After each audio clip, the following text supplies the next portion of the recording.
What's up, guys? Welcome back to Studio Owners Academy, the #1 resource for dance studio owners, empowering you through education and community. Today we're going to talk about the 10 steps that you need to take to start your dance studio today.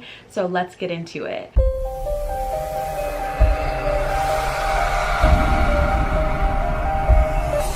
The #1 step is market research. This step is so important. You want to figure out what type of studio that you want to have, your target audience. You need to figure out your competition, your compensation, how much you're going to charge, what people in your area are charging, what people are doing in your area. You need to do as much research as you can so that you're not blindsided in the future. You need to know everything that there is to know about the industry and about your local area so that you can find a good spot to fit in when you start your dance studio.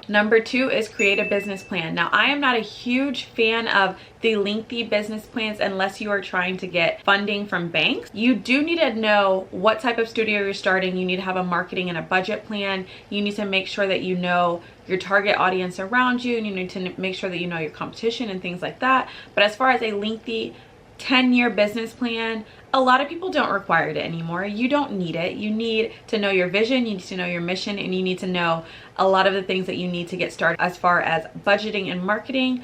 But unless you are doing traditional bank funding, go ahead and skip the traditional business plan. Go on my website and contact me for a consultation, and we can talk about a concise business plan that will help you get started right away, and it's not going to be 50 pages long. #3 is choosing a location. Now, this may seem like an easy thing. I'm a big proponent of not necessarily starting off with your own brick and mortar, but if you are ready to go and you have the money to save for that, make sure that you do your research on your location. You need to do your research on your visibility, on the income around your location, the median and average income in your location. If you're even allowed to have a dance studio in that location, if there are any parameters with that, you need to make sure that your city and state research those taxes for your location and have a location that's easy to find. There are so many little things that you want to think about, such as parking and sign visibility, but go ahead and find that location. My favorite resource to find locations for commercial properties is LoopNet, but I've also used a commercial realtor, which made things super easy, and it was not that expensive. The 4th thing that you need to think about if you're trying to open up your dance studio is the legal requirements. Do you want to be an LLC? Do you want to be a sole proprietorship? Are there requirements in your county or your state, such as licensing requirements that you need? Do you want to have certain certifications? All of those things you need to make sure that you do your research on.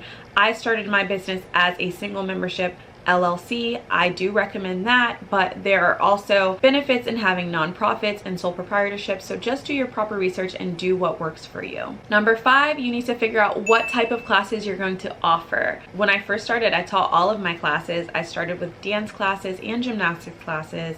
I had jazz, ballet, tap, hip hop, lyrical, and tumbling. Taught all of them. Don't necessarily recommend that, but figure out what it is that you're going to teach and how you're going to price it and how you're going to make your classes stand out from other studios. #6 is setting up your dance studio space. Make sure that you properly account for the cost of floors and mirrors, a lobby space, all the things that you'll need, such as your computer, your speakers, your iPad, and anything like that to make your space comfortable. Set this up in a way that is conducive to have people coming in. It has good energy, has good space for everyone, and make sure that you keep safety in mind as you're setting up your space. #7 is hire instructors if that is in your business plan. If you plan to do it by yourself, kudos to you. If you don't, you can use resources such as Indeed or local Facebook pages to find dancers and dance teachers, and make sure that you properly train your teachers so that they are in line with your vision and your mission for your studio. #8, marketing and promotion, my favorite part.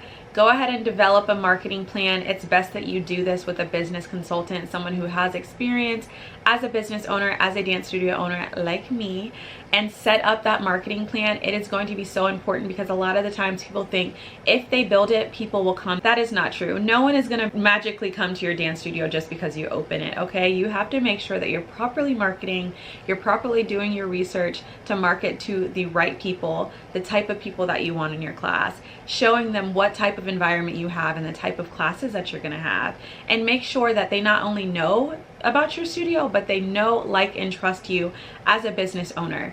Marketing is extremely important. I go into all of that in my course, Studio from Scratch, because marketing can make or break your business. Number 9, it's time to launch and promote your classes. I know it probably seems scary, and we did get here rather quickly. It's been 6 minutes. It's probably going to take you more than 6 minutes to get to this stuff in real life, but launching those classes. So what was interesting when I first opened my studio, I launched with free summer camp, a free week of summer dance camp. And I would not dare do this now. Of course, I have the clients and the customers, so I don't need to, but that was a really good way for me to get started. I got a lot of people in the door, and a lot of those people ended up signing up for classes. I also made sure that when I was launching my classes, I was filming everything, I was promoting everything, I was making sure that people knew not only did we have a free summer camp, but we have classes when school starts.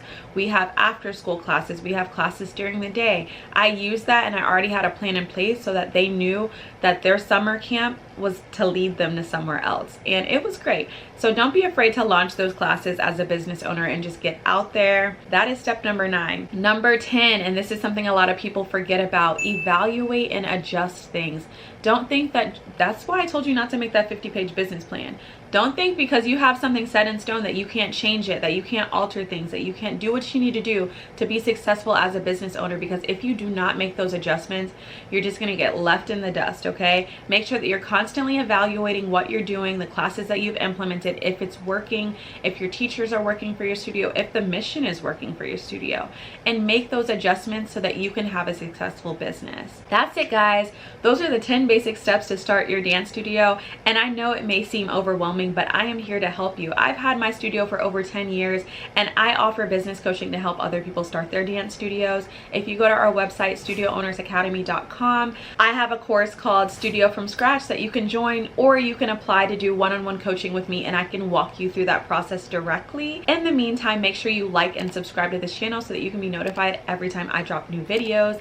That is it, guys. Have a great day and a successful life. I will see you next time.